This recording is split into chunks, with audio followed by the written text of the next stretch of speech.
আসসালামু আলাইকুম, উর্মি কিচেনে আপনাদেরকে স্বাগতম। আজকে নিয়ে আসলাম নতুন একটা রেসিপি নিয়ে।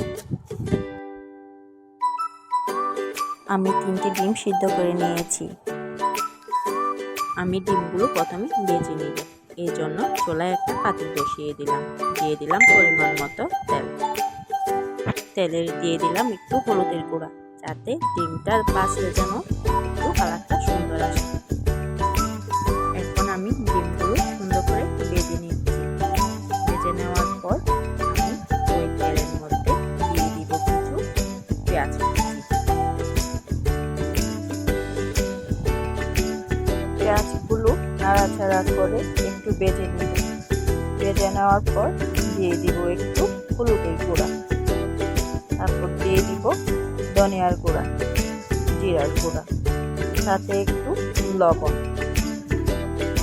দেওয়ার পর নাড়াচাড়া করে এখন দিয়ে দিলাম পরিমাণ মতো মরিচের গুঁড়া।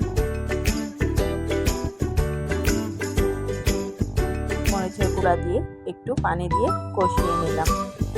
কষানোর পর দিয়ে দিলাম কিছু টমেটো আর দিয়ে দিলাম কাঁচামরিচ কুচি।